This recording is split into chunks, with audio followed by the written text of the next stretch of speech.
स्वागत है आपका हमारे यूट्यूब चैनल के इस पहले एपिसोड में। फ्रेंड्स, आज हम लोग यूपी डीएलएड के संस्कृत सब्जेक्ट को फर्स्ट चैप्टर से फोर्थ चैप्टर तक डिस्कस करने की कोशिश करेंगे। और हम आपको बता दें कि ये जो चैनल है ये कम्प्लीटली यूपी डीएलएड के लिए डेडिकेटेड रहेगा इन फ्यूचर भी। मीन्स यहाँ पे फर्स्ट सेमेस्टर से स्टार्ट होकर और फोर्थ सेमेस्टर तक आपको कंटिन्यू टेक्स्ट बुक के साथ साथ प्रैक्टिस टेस्ट भी करवाए जाएंगे ज्यों ज्यों एग्ज़ाम नज़दीक आता जाएगा। इसलिए अगर आप लोग यूपी डीएलएड के छात्र हैं तो इस चैनल को सब्सक्राइब कर सकते हैं। आपको ये भी बताते चलें कि संस्कृत स्टार्ट करने का पहले मेन उद्देश्य यही था कि जो संस्कृत है वो समस्त भाषाओं की जननी है, तो इसीलिए हमने सोचा अपनी संस्कृत सब्जेक्ट को ही पहली प्राथमिकता देनी चाहिए। तो हम आज डिस्कस करते हैं चैप्टर फर्स्ट को। हमारा चैप्टर फर्स्ट कह रहा है संस्कृत शिक्षण का महत्व। मतलब अगर हम कोई भी लैंग्वेज पढ़ते हैं या कोई भी हम सब्जेक्ट पढ़ते हैं तो उसके उद्देश्य क्या होते हैं तभी हम पढ़ते हैं, ठीक है। तो अगर हम संस्कृत पढ़ रहे हैं तो इसका महत्व क्या है, इसका उद्देश्य क्या है, इसका यूज क्या है हमारे लाइफ में, हम क्यों पढ़ रहे हैं, कुछ पॉइंट हम आपको फिंगर आउट करा देना चाहते हैं जिससे आप लोगों को अभी जो हम पॉइंट्स पढ़ेंगे तो उसमें पढ़ने में आसानी होगी। सबसे पहले चीज़ जो इसमें बात यह है कि जो संस्कृत हमारी क्या है, वैदिक भाषा है, ये आप सबको भी पता है। मीन्स जो ये बहुत ही पुरानी भाषा है।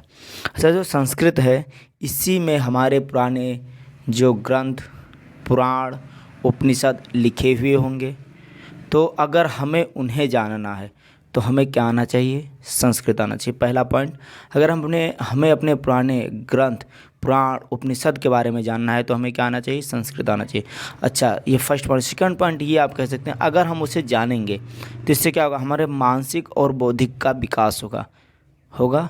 ये आपका सेकंड पॉइंट हो गया कि मानसिक और बौद्धिक विकास के लिए हमें संस्कृत पढ़ना चाहिए। थर्ड पॉइंट आप ये लिख सकते हैं कि अच्छा, अगर हम इतिहास मतलब जो पुराने हमारे जो पुरातात्विक चीज़ें अगर उसके विषय में अगर हम अध्ययन करेंगे संस्कृत लैंग्वेज में जो लिखी हुई हैं तो हमें पुराने रीत रिवाज, रहन सहन के बारे में पता चलेगा। ये हमारा तीसरा पॉइंट हो गया। चौथा पॉइंट हम ये लिख सकते हैं कि अगर हम वेद पुराण को पढ़ते हैं तो उससे हमें ज्ञान, विज्ञान, ललित कलाएँ और पहले चिकित्सा पद्धति क्या थी इसके बारे में पता चलेगा। हमारा चौथा पॉइंट हो जाएगा। पांचवा पॉइंट अगर हमें देखना है तो इसमें यह हो जाएगा कि अभी जैसे हमने कहा कि संस्कृत समस्त भाषाओं की जननी है। मीन्स संस्कृत से ही समस्त भाषाएं बनी हुई हैं, ठीक है।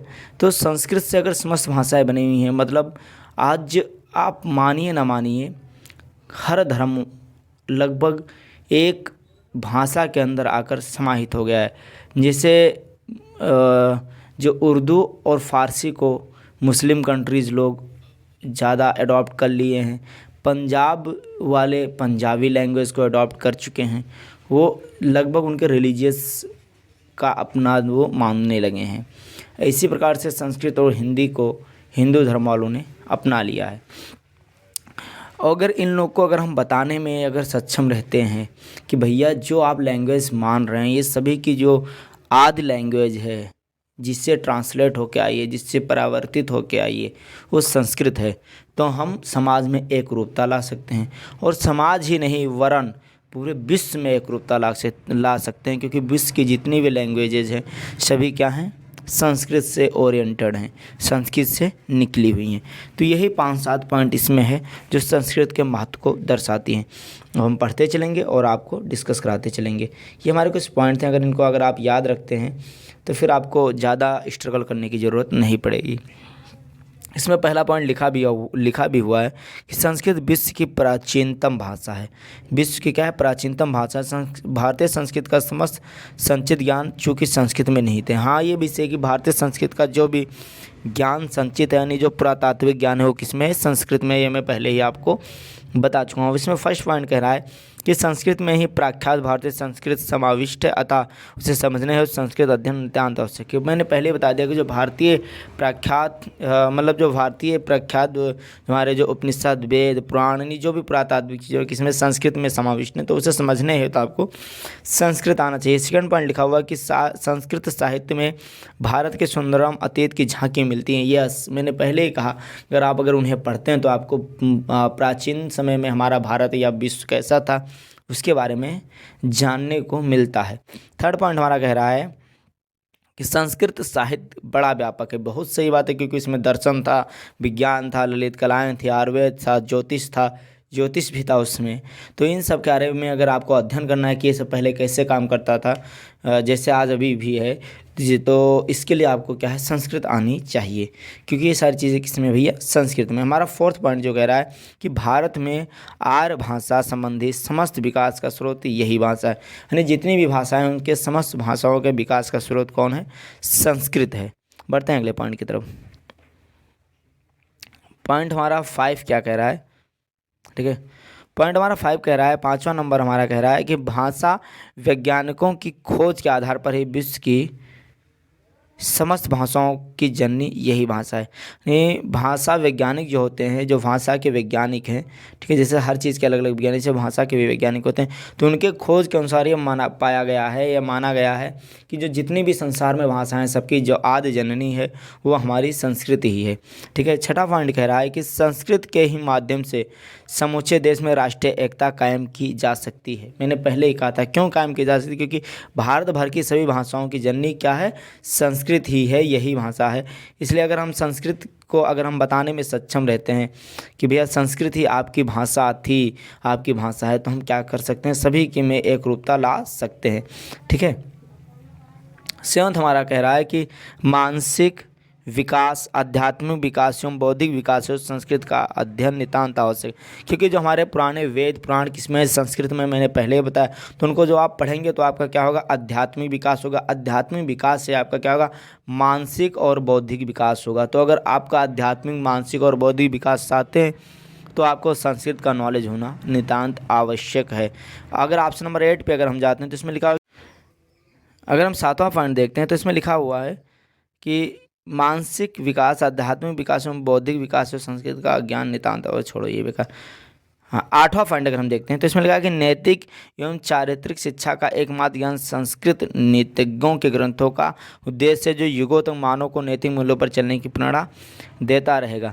मीन्स आज भी हमें अगर मतलब हम अगर पुराने अगर ग्रंथों को देखते हैं तो उसमें हमें अपने जीवन शैली को कैसे अपनाना है, इन सभी प्रकार के नियम उसमें लिखे हैं कि हम अगर अपने जीवन को सफल बनाना चाहते हैं, चारित्रिक रखना चाहते हैं, तो हमें क्या क्या नियम अपनाने चाहिए।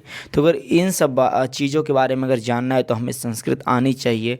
और एक एग्जांपल अगर हम अगर घर का लें तो जैसे हम लोग को अगर हवन करानी है या कुछ कराना होता है, कोई मुहूर्त देखना होता है, तो हम पंडित जी से कराते हैं, पंडित जी से पूछते हैं, क्यों, क्योंकि उन्हें संस्कृत आ रही है। तो वो जो पहले नियम कानून लिखे थे कि एक हवन कैसे करना चाहिए, ठीक है, अगर मतलब कुछ हो रहा है मतलब कि शादी विवाह, तो वहाँ पे किस प्रकार का हवन होना चाहिए, अगर आप व्रत रख रहे हैं तो किस प्रकार का, ये नियम कानून किसने बनाया था, पहले ही बने थे, ठीक है। तो इसमें यह चीज़ लिखा कि नैतिक एवं चारित्रिक शिक्षा का एकमात्र ज्ञान संस्कृत नीतियों ग्रंथों का उद्देश्य जो युगों तक मानव को नैतिक मूल्यों पर चलने की प्रेरणा देता रहेगा।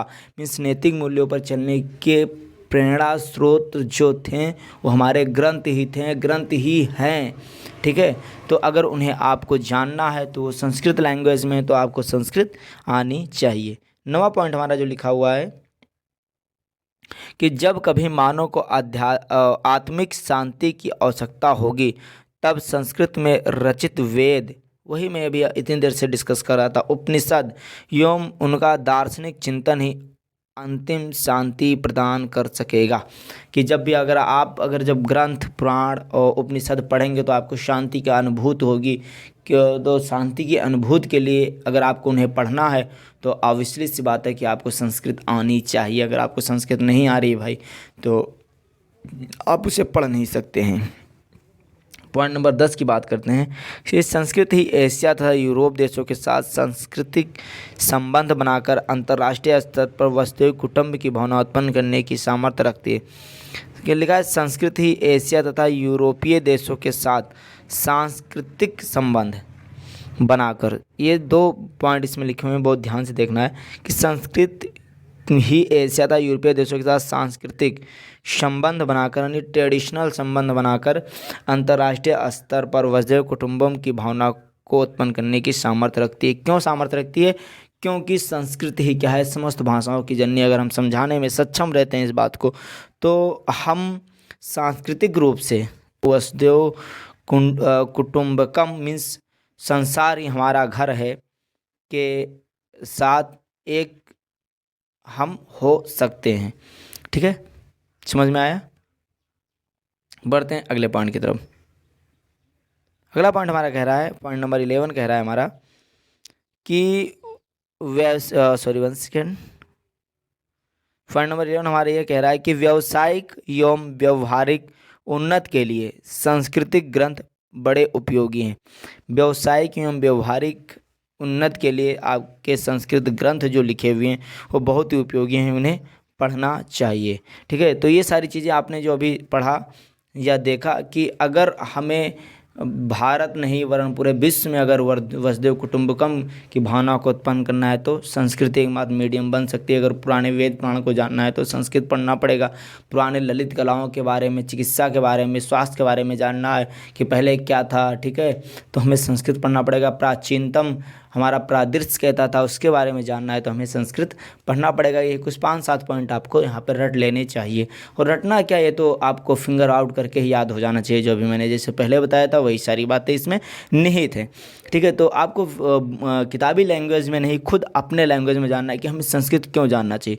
तो आप सोचिए, तो संस्कृत भाषा में आपके सारे ग्रंथ लिखे हुए हैं, तो अगर उन ग्रंथों की सच्चाई को आपको जानना है कि उसमें आखिर में सत्य क्या लिखा है, क्योंकि जो ट्रांसलेटेड वर्जन जो आप लोगों को मिलते हैं उसमें जो कोई भी ट्रांसलेट करता है वो कुछ चेंजेस कर सकता है, क्योंकि उसके पास कैपेसिटी है। अगर आपको संस्कृत आती है तो आप संस्कृत ग्रंथ को ही पढ़कर और आप उसकी सच्चाई को जान सकते हैं। ठीक है, तो इसमें इसी लिखा हुआ कि यानी उपयुक्त विवेचनों से स्पष्ट है कि संस्कृत का ज्ञान हमारे लिए नितांत आवश्यक है। यदि मुझे यह पूछा जाए कि भारत की सबसे विशाल संपत्ति क्या है और उत्तराधिकारी के रूप में उसे सर्वोत्तम कौन सी वस्तु प्राप्त हुई है, तो मैं निसंकोच उत्तर दूंगा कि यह संपत्ति संस्कृत भाषा और साहित्य एवं उनके भीतर जमा सारी पूंजी ही है। मीन्स अगर हमसे पूछता है कि हमारी जो विरासत क्या है, हमारी जमा पूंजी क्या है, तो क्या है, संस्कृत ही है। इस साथ ही साथ में इसमें कई सारे मतलब जैसे पंडित जवाहरलाल नेहरू का संस्कृत के बारे में क्या कोटेशन है, श्री प्रकाश वीर शास्त्री जी का क्या कोटेशन है। ठीक है, संस्कृत आयोग के समक्ष कथन डॉक्टर CV रमन जी का क्या कोटेशन है। तो ये सारी चीज़ें बहुत सारे लोग का है, आप लोग ध्यान से इसको देख लेना, पढ़ लेना, क्योंकि कोटेशन को मतलब चेंज नहीं किया जा सकता। इसको ज्यों का त्यों ही पढ़ा जाता है, ज्यों का त्यों ही लिखा जाता है। ये बुक की लैंग्वेज नहीं होती, कोटेशन जो होता है वही लिखा जाता है। तो इसमें हम जब आप लोगों को टेस्ट सीरीज़ कराएंगे तो वहाँ पे हम ये चीज़ ज़रूर कंफर्म कर देंगे कौन से कोटेशन ज़्यादा पूछे जाते हैं। तो अभी आप फिलहाल सब सारे देख लीजिए कि राष्ट्रीय फ़खरुद्दीन अली अहमद जी क्या कह रहे हैं संस्कृत के बारे में। तो सारी चीज़ें आप देख लीजिए और इसके बाद में हम इस पे जब टेस्ट सीरीज़ कराएंगे देन हम डिस्कस करेंगे। अभी हमारा जो संस्कृत का महत्व चैप्टर था तो यही है कि संस्कृत का महत्व क्या है वो आप लोगों को समझना है और 2-3 लोगों का कोटेशन हमको पढ़ने। तो इस प्रकार से हमारा ये चैप्टर फर्स्ट लगभग क्लियर है, इसमें कुछ और है ही नहीं कि इससे ज़्यादातर आएगा तो 1-2 कोटेशंस आएंगे और संस्कृत का महत्व क्या है ये वो पूछेगा। तो संस्कृत का महत्व आई होप आप लोगों को बहुत बढ़िया से समझ में आ गया होगा, जहाँ तक मुझे आशा है। ठीक है, तो बढ़ते हैं अगले चैप्टर की तरफ। चलिए अब हम चैप्टर नंबर 2 शुरू करते हैं। इसमें क्या है कि कुछ मतलब आसपास की जो वस्तुएं, पशु पक्षी और मतलब शरीर के अंग हो गया, अनाज हो गया, ठीक है, इन सारे चीज़ों का हमें क्या करना है, संस्कृत में नाम जानना है। ठीक है, तो ज़्यादातर जो एग्ज़ाम्स में जो पूछता है वो 5 या 7 नाम पूछता है। तो हम क्या करेंगे, मैक्सिमम 10 या 12 नाम या 5 या 7 नाम रटते हुए चलेंगे, क्योंकि ज़्यादा नहीं पढ़ना है, स्मार्ट पढ़ना है और वो चीज़ें पढ़ना है जो एग्ज़ाम ओरिएंटेड है। तो सबसे पहले हमें क्या करना है, अन्नों के नाम के बारे में जानना है। तो यहाँ पे बहुत सारे अन्न के नाम हैं, लेकिन हम क्या करेंगे, कुछ सिलेक्टेड नाम ही मतलब रटेंगे, ताकि जो हमें एग्ज़ाम टाइम तक याद रहे, क्योंकि सारे रटने के चक्कर में क्या होगा, हमारा एग्ज़ाम फंस जाएगा। तो ठीक है, हमें एग्ज़ाम ओरिएंटेड पढ़ना है। ठीक है, तो अन्नम मीन्स अन्न होता है, पहले ये हमें जान लेना है। अन्नम मीन्स क्या होता है, अन्न होता है। ठीक है, आप इसे नोट डाउन भी कर सकते हैं, स्क्रीनशॉट भी ले सकते हैं। और हाँ, मैं इसका पीडीएफ भी आपको प्रोवाइड कर दूंगा। वो भी मैं भी शायद टेलीग्राम लिंक पे दूं या फिर यहीं पे दे दूं। ठीक है, तो वो अभी मैंने डिसाइड नहीं किया है कहाँ देना है, बट मैं इसको आपको प्रोवाइड कर दूंगा। तो अभी आप लोग पढ़ लीजिए, लिखने के चक्कर में ना रहें। ठीक है, तो हमें क्या पढ़ना है, अन्नम मीन्स अन्न, को द्रवा मीन्स कोदो, कोदो होता है ना, को द्रवा मीन्स कोदो। मिस्सा मिश्र चूर्णम मीन्स होता है मिस्सा आटा, मीन्स मिश्रित आटा को क्या बोलते हैं, मिश्र चूर्णम। चूर्णम मीन्स क्या होता है, आटा, मीन्स पिसा हुआ चीज़ को हम चूर्ण कहते हैं ना, चूर्ण आता है ना चूरन, उसको हम लोग चूरन कहते हैं, उसको चूर्णम बोला जाता है। ठीक है, तो वही चूर्णम है। ठीक है, तो मिश्र चूर्णम मीन्स क्या है, मिस्सा आटा। ठीक है, मिस्सा आटा। ठीक है, ऐसे हम पढ़ते चलेंगे, ज़्यादा हमें नहीं पढ़ना है। फिर है शाम का, शाम का मीन्स क्या होता है, सावा चावल, सावा चावल, सावा चावल सुने होंगे। ठीक है, सावा चावल। ठीक है, मूंगफली को क्या बोलते हैं, मुदग फली, मुदग मुदग फली, मूंगफली को क्या बोलते हैं, मुदग फली। मूंगफली को क्या बोलेंगे, मुदग फली। अभी ठंडी का सीज़न चालू होने वाला है, तो ये बहुत ज़्यादा मतलब हर जगह आप इसे देखेंगे, तो आप जब भी देखना तो इसको अपने मन में बोलना, ये मुदग फली है। क्या है ये, मुदग फली है। दैट मीन्स मूंगफली है। सावा चावल, अभी चावल का भी सीज़न चल रहा है, तो आप बोल सकते हैं क्या है, शाम का है। ठीक है, अन्नम मीन्स अन्न, अभी हम लोग पढ़ चुके हैं। तिला मीन्स तिल। ठीक है, धान्यम मीन्स अनाज, धन के क्या कहते हैं कि धन, धन अनाज क्या है, हमारा धन है। धान्य मीन्स अनाज। ठीक है, धान्य मीन्स अनाज। अच्छा, यहाँ है गेहूँ का आटा, तो गेहूँ आटा वही मतलब चूर्णम है, और गेहूँ का मीन्स क्या, गोधूम मीन्स क्या होता है, गेहूँ। तो हमें दो चीज़ें, इससे गेहूँ का क्या होता है, गोधूम, और चूर्णम मीन्स आटा, तो गोधूम चूर्णम मीन्स गेहूँ का आटा। ठीक है, गोधूम चूर्णम मीन्स गेहूँ का आटा।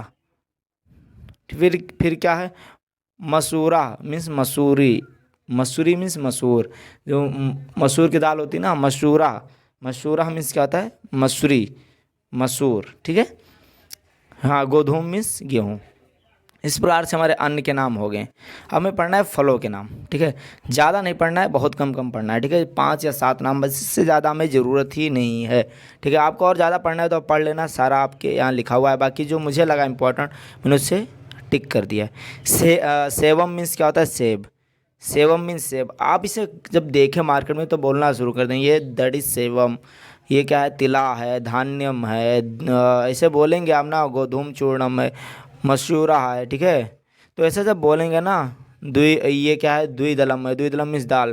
ठीक है, द्विदलम, द्विदलम मीन्स दाल। ठीक है, ऐसे आप बोलना शुरू करें। ठीक है, जम्बू मीन्स जामुन, जम्बू मीन्स क्या होता है, जामुन। ठीक है, कालिंदम, कालिंदम मीन्स तरबूज, कालिंदम मीन्स क्या होता है, तरबूज होता है।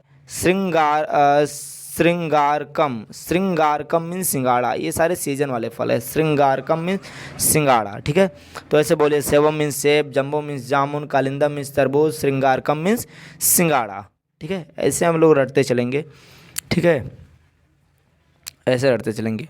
फिर एक कदली फलम मीन्स केला, ये नहीं दिख रहा होगा तो थोड़ा एक बार देख लेना, कदली फलम मीन्स केला। नारंगम, नारंगम मीन्स क्या है, नारंगी या संतरा, नारंगम मीन्स नारंगी या संतरा। ठीक है, नारंगम मीन्स नारंगी या संतरा।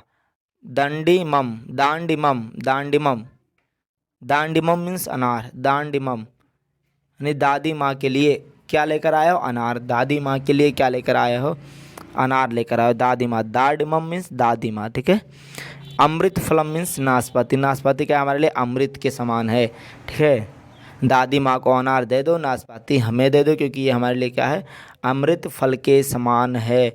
जम्बू मीन्स, जम्बीरम मीन्स नींबू, जम्बीरम मीन्स क्या होता है, नींबू, जम्बीरम मीन्स नींबू। मातुलगम मीन्स क्या है, मौसमी, मातुलगम मीन्स क्या है, मौसमी। लोचिका मीन्स लीची, लीचिका सॉरी, लीचिका मीन्स लीची। धतूरा मीन्स धतूर, चढ़ता है भोले जी को, धतूरा मीन्स धतूर, धतूरा मीन्स धतूर।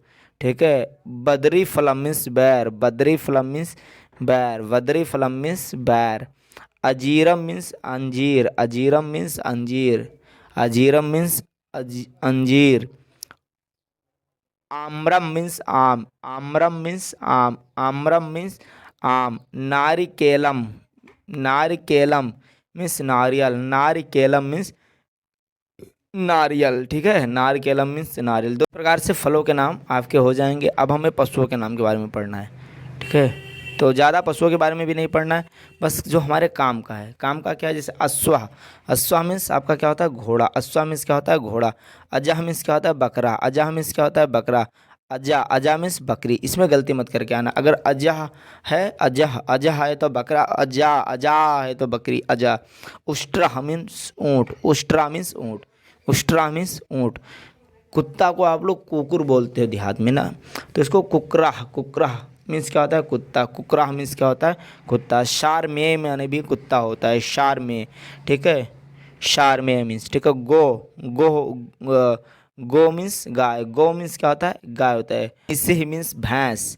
ठीक है, मूसका मीन्स चूहा, मूस बोलते हैं ना, तो मूसका। सिंघा मीन्स शेर, चित्रका मीन्स चीता। ठीक है, चित्रका मीन्स क्या हो जाएगा, चीता। वराह मीन्स सुअर, वराह मीन्स सुअर, वराह मीन्स सुअर। रिच्छा मीन्स भालू, रीछ बोलते हैं ना, रिच्छा। ठीक है, कप मीन्स बानर, कप मीन्स बानर। हरिणा, हरिणा मीन्स क्या आता है, हिरन, हिरन, हिरन। हरिणा मीन्स हिरन। ठीक है, ऐसे करके हम लोग इसको तैयार कर लेंगे, कम से कम 10 से 12 नाम, ताकि दिक्कत ना हो इन फ्यूचर। ठीक है, ठीक है। शर्मा मीन्स कुतिया, शर्मा मीन्स कुतिया। कुत्ता किसके माने था, कमेंट करना है। ठीक है, शर्मा मीन्स कुतिया। हस्तनी मीन्स हथनी, हस्तनी मीन्स हथनी, हस्तनी मीन्स हथनी। वानरा मीन्स बंदर, वानरा मीन्स बंदर। कपि मीन्स भी बंदर होता है, याद रखना। वृश्चिका मीन्स बिच्छू, वृश्चिका मीन्स बिच्छू। शाखा मृगा, शाखा मृगा मीन्स बंदर, शाखा मृगा मीन्स बंदर। पक्षियों के नाम में हमें जो पढ़ना है वह उल्लूकह, उल्लूकह मीन्स क्या होता है, उल्लू। ठीक है, कपोतः, कपोतः मीन्स क्या होता है, कबूतर। मयूरः मीन्स क्या होता है, मोर। मराला मीन्स क्या होता है, हंस। ठीक है, मराला मीन्स क्या होता है, हंस आपका होता है। ठीक है, मराला मीन्स क्या होता है, हंस आपका होता है। फिर ककह मीन्स कौवा, कोकिला मीन्स कोयल। ठीक है, कोकिला मीन्स कोयल। मधुपह, मधुपह मीन्स क्या होता है, भौरा।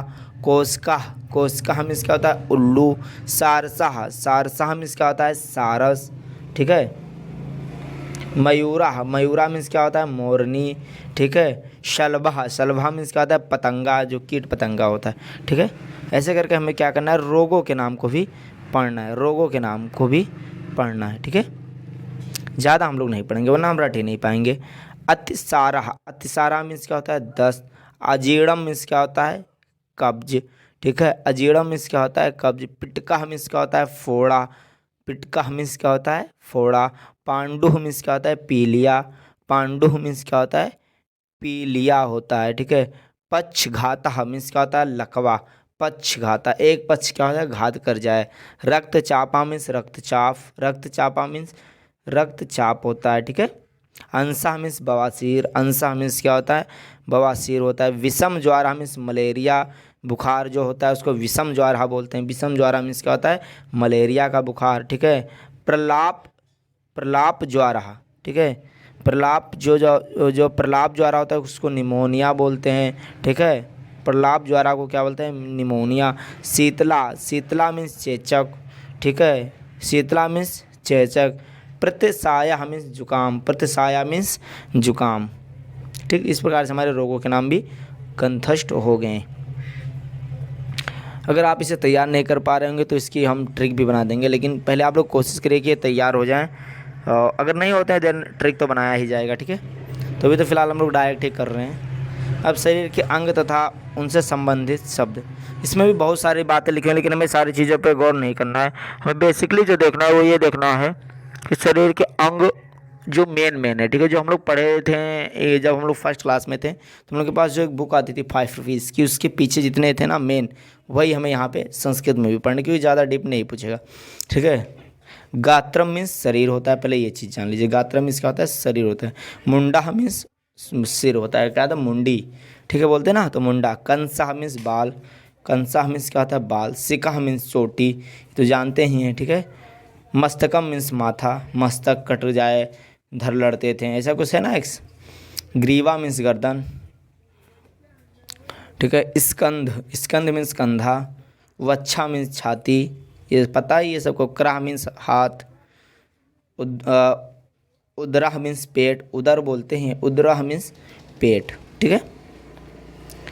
हम लोग कम से कम 15-15 किसी किसी में कर लेते हैं, लेकिन इतना करने की नीड नहीं है, 10 से 12 इनफ है, ठीक है। लोचनम मीन्स आँख, क्या कहते हैं, बहुत लोचन है आँख आपके, ठीक है। नासिका मीन्स आपका नाक। मुखम मीन्स मुख, ठीक है। रसना मीन्स जीभ, रसना मीन्स जीभ, ठीक है। ये रस चखने का काम करती है, इसलिए इसको रसना बोलते हैं, ठीक है। समझ रहे हो ना। दसनम मीन्स दांत, ठीक है। कर्णा मीन्स कान। ओष्ठ मीन्स होंठ, ठीक है। कपोला मीन्स गाल। पादा मीन्स पैर, ठीक है। आप किसी को मिलो ना तो उससे बोलते हैं कि आपके कपोला बहुत अच्छे हैं, समझ ही नहीं पाए कि क्या बोल रहे हैं। कपोला मीन्स कपाल बोल रहे हैं, वो कपोला मीन्स क्या होता है, गाल होता है, ठीक है। हस्त, इसके बाद में नखा मीन्स नाखून।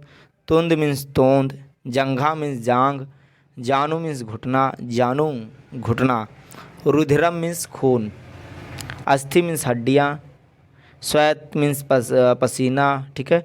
बाहु मीन्स भुजा। ऐसे सारी चीज़ें आपकी हैं जिन्हें आप आराम से लिख सकते हैं, मैंने इसलिए आपको हाईलाइट करके दे रखा है, ठीक है। पालितम मीन्स सफ़ेद बाल, ठीक है, ये बहुत इंपॉर्टेंट है। मस्तिष्कम मीन्स दिमाग। कूर्चम मीन्स दाढ़ी, कूर्चम। नमनाई के पास जाना तो कह देना कि मेरा कूर्चम बना दीजिए, तो आपका क्या करेगा, उसी से देख लेना कि जब वो करेगा तब, ठीक है। कूर्चम में जो उसे समझ में आएगा वो करेगा, ठीक है। फिर कुच्छी मीन्स कोख, ठीक है। मना मीन्स मन, ठीक है। चरणा मीन्स पैर, ठीक है। कष्टा मीन्स गला। उर मीन्स हृदय। पाड़ मीन्स हाथ, ठीक है। करतला मीन्स हथेली। ऐसे करके आप इसमें 10 से 12 याद कर लेना, ठीक है। त्वचा मीन्स आपका खाल होता है, पता ही है। तुंद मीन्स तोंद, अभी पढ़ाई। नाभि मीन्स सूंडी, ठीक है। अस्थि मीन्स हड्डी। ये सारी चीज़ें आप लोग देख लेना। अब है वस्त्रों के नाम, ठीक है। वस्त्रों के नाम क्या है, वस्त्र मीन्स कपड़ा। अच्छा, ये सारी चीज़ें आप इस्तेमाल करना जब जाना वस्त्रों की दुकान पे, ठीक है, तो वहाँ पे करना। अगर आपको कुर्ता लेना होगा तो आप क्या बोलोगे, आप क्या बोलोगे, कंचुका दे दीजिए, क्या, कंचुका कुर्ता लेना हो, ठीक है, समझ रहे हो ना। और आपका ब्लाउज लेना है तो कंचुलिका, कंचुलिका, ठीक है। और अगर पैंट लेना है तो अप्रपादिनम, अप्रपादिनम, ठीक है। अगर आपको रजाई लेना है तो निसारा, निसारा, ठीक है। अगर तकिया लेना तो उपधानम, उपधानम, ठीक है, उपधानम, ठीक है। ऐसे करके अगर आप बोलेंगे दिन आपका ये आपको याद हो जाएगा, आपको रिकॉल भी रहेगा, ठीक है। बहुत सारी चीज़ें हैं लेकिन हमें सारा नहीं पढ़ना है, बस हम थोड़ा 10 से 12 हमने बोला था, लेकिन 15 से 20 इसलिए करवा रहे हैं ताकि आप लोगों का कोई चीज़ छूटे ना, ठीक है। साटिका मीन्स साड़ी होता है, ठीक है, साटिका, ठीक है। धोतिका मीन्स धोती, ठीक है। कृपसका मीन्स चोली। ज्वानिका मीन्स पर्दा, ठीक है। ऐसे करके आप सब पढ़ लेना, कोई इसमें ज़्यादा है नहीं, ठीक है। लगभग 10-12 ही याद करना और आपका काम हो जाएगा, ठीक है। पैंट वाला पढ़ लेना, अप्रपादिनम, अप्रपादिनम, ये पैंट का, इसको देख लेना, ठीक है। जब, ठीक है, दो कुलम मीन्स दुपट्टा होता है, जब लेने जाना आप लोग ना तो वहाँ पे मांगना 2 कुलम दे दीजिए, वो कहेगा 2 कुलम मतलब का क्या, मतलब वो भी कन्फ्यूजन में को आएगा, ठीक है। लेकिन उसकी मीन्स दुपट्टा होता है, बट उससे थोड़ी पता है कि ये दुपट्टा होता है, ठीक है। तो ऐसा करेंगे आप तो थोड़ा संस्कृत का क्या होगा, इमेज बढ़ेगी, ठीक है। क्योंकि लोग संस्कृत को भूल रहे हैं, तो आप संस्कृत को दोबारा से इस धरा पे लाना हम डीएलएडओ वालों की क्या है, रिस्पॉन्सिबिलिटी है। तो अपनी रिस्पॉन्सिबिलिटी को निभाएंगे, संस्कृत के गौरव को पुनः स्थापित करेंगे, ठीक है। हम लोग संस्कृत में ही बोलेंगे। सब्जियों के नाम, आप सब्जी वाले भैया को परेशान करना है जो सब्जी बेचते हैं, ठीक है। गोभी लेना है तो क्या बोलेंगे, कमेंट करिए क्या बोलेंगे, दरविका, क्या बोलेंगे, दरविका दे दीजिए, ठीक है। क्या बोलेंगे, दरविका। मूल्य लेना है तो मूलकम, मूल्य लेना है तो मूलकम, आंवला लेना है तो तिष्फला, आंवला लेना है तो तिष्फला, आंवला लेना है तो क्या तिष्फला। लहसुन लेना है तो सबसे कठिन है अरिष्टम, अरिष्टम दे दीजिए। ठीक है। कुलकम, परवल लेना है तो कुलकम दे दीजिए। ठीक है। कुल्लू में से कुछ कम, कुलकम। ठीक है। और लौकी लेना है तो तुम्बी। ठीक है।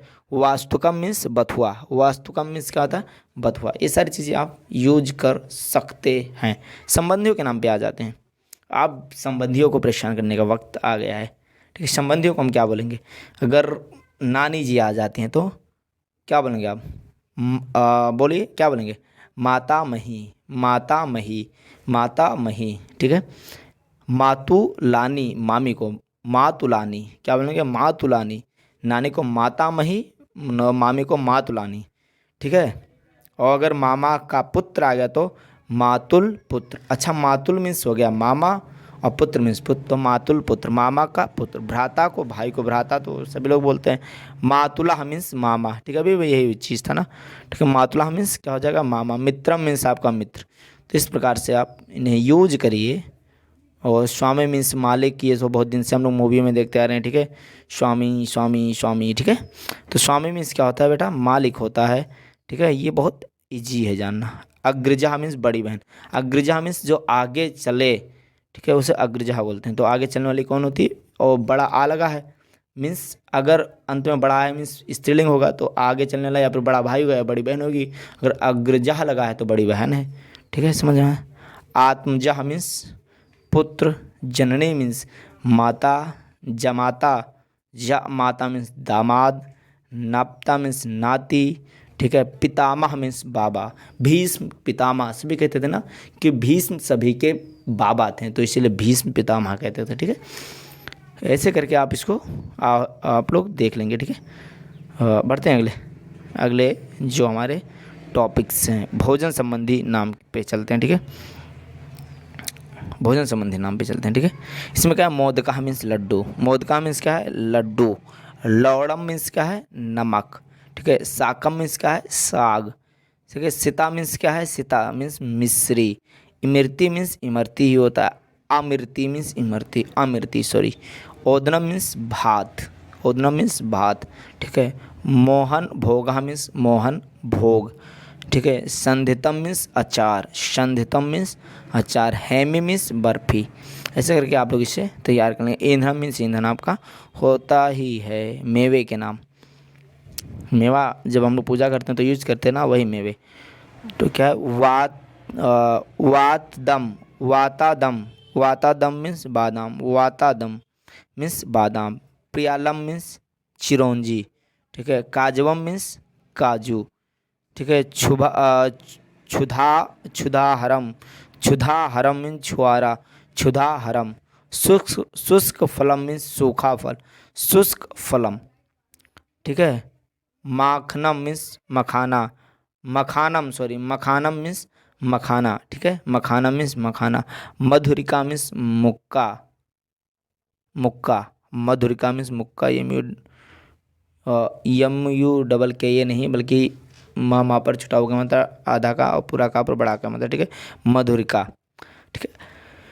खजूरम मीन्स खजूर, अछोटम मीन्स अखरोट। ऐसे करके आप इसे क्या करेंगे, याद कर लेंगे। ठीक है। विभिन्न वृक्षों के नाम, ये चैप्टर खत्म करना है भाई। शालह मीन्स साल का वृक्ष, शालह। ठीक है। कीकरा मीन्स कबूल, बबूल, बबूल। कीकरा, कीकरा मीन्स बबूल। देवदारू मीन्स देवदार का जो पेड़ होता है। ठीक है। आम्रह या रसाला मीन्स आम, आमलकी मीन्स आंवला, आमलकी मीन्स आंवला। कदम्बा मीन्स कदम्ब। करीरा मीन्स करील। विटपी मीन्स पेड़। ठीक है। ऐसे करके आप इसको, ताला मीन्स ताड़ करके आप इसे याद कर लेंगे। बढ़ते हैं अगले, विभिन्न रंगों के नाम। वर्ण मीन्स रंग होता है, वर्ण क्या कहते हैं, वर्ण कि आप किस वर्ण के हैं, किस जात के हैं, तो रंग भेद। ठीक है। नीला मीन्स नीला। कृष्णा मीन्स काला, क्योंकि कृष्ण भगवान कैसे थे, काले थे। पीता मीन्स पीला, पीठ वस्त्र। ठीक है। फिर क्या है, रक्ता मीन्स लाल। हरिता मीन्स हरा। पिंडका मीन्स केसरिया। ठीक है। पाटला मीन्स ताम्र वर्ण या गुलाबी, ठीक है। श्वेता मीन्स सफ़ेद। पांडुकरा मीन्स मटमैला। बढ़ते हैं अगले। समय सूचक शब्द, समय को जो इंगित करते हो। क्षणम, कहते हैं क्षण ना बेकार करो, एक क्षण नहीं बेकार करना है आपको, मीन्स एक सेकंड नहीं बेकार करना है आपको। ऋतु मीन्स ऋतु। सप्ताह मीन्स सप्ताह, सप्ताह मीन्स सप्ताह। दिवसः या दिनम मीन्स दिन। निशीतः मीन्स आधी रात, ठीक है। पलह मीन्स पल। अद मीन्स आज, ठीक है। वर्षा मीन्स वर्ष या साल। पच्छा मीन्स पखवाड़ा, ठीक है। शुक्ल पच्छा मीन्स होता है उजेला वाला जो पाक होता है। दिनम मीन्स आपका क्या होता है, दिन होता है। रात्रि मीन्स रात होता है। प्रातः मीन्स सुबह होता है। अपराह्न मीन्स होता है तीसरा पहर, ठीक है। ऐसे करके हमें क्या करना है, इसको रिकॉल करते रहना है, ठीक है। मुहूर्तम मीन्स होता है 2 घड़ी का समय। शुभ मुहूर्त है मीन्स 2 घड़ी का समय सिर्फ, ठीक है। सायं मीन्स क्या होता है, शाम होता है, ठीक है। मध्याह्न मीन्स दोपहर होता है। घड़ी मीन्स होता है 24 मिनट का समय। जो घड़ी हम पहनते हैं ना, वो संस्कृत शब्द है, आप लोग घड़ी बोलते हैं उसको, उसका मतलब होता है 24 मिनट का समय। आप अगर कोई बोलेगा घड़ी तो कहते घड़ी नहीं, 24 मिनट का समय। अगर हिंदी में बोलना है तो बोलो, अदरवाइज़ ये मानो आप संस्कृत में बोल रहे हो, ठीक है। दिनों के नाम, दिनों के तो मुझे सारे ही पढ़ने पड़ेंगे, वे दिन आपके साथ ही हैं, ठीक है। तो दिन सारे पढ़ेंगे, ठीक है। तो आदित्यवार मीन्स रविवार। मंगलवार मीन्स मंगलवार। बृहस्पतिवार मीन्स बृहस्पतिवार। शनिवार मीन्स शनिवार। सोमवार मीन्स सोमवार। बुधवार मीन्स बुधवार। शुक्रवार मीन्स शुक्रवार, ठीक है। दिन महीनों के नाम, हिंदी महीनों के नाम, सॉरी हिंदी महीनों के नाम हमें पढ़ना है। तो चैत्र मीन्स चैत। ज्येष्ठ मीन्स जेठ। श्रावण मीन्स सावन। अश्विना मीन्स कुंवार, कुंवार, ठीक है, कुंवार, ओके। अच्छा इधर भी है। वैशाखा मीन्स बैसाख। आषाढ़ा मीन्स आषाढ़। भाद्रपदा मीन्स भादो। कार्तिका मीन्स कार्तिक, ठीक है। शीशा मीन्स अगहन। माघा मीन्स माघ। पोषा मीन्स पूष। फाल्गुन मीन्स फाल्गुन, ठीक है। तो ऋतुओं के नाम आ जाते हैं। तो ग्रीष्म मीन्स होता है गर्मी। शरदा मीन्स होता है शरद। शिशिरा मीन्स होता है शिशिर, ठीक है। वसंता मीन्स वसंत। और हेमंता मीन्स हेमंत, ठीक है। ऐसे करके हमारा सेकंड चैप्टर भी हुआ खत्म। Thanks for watching this video.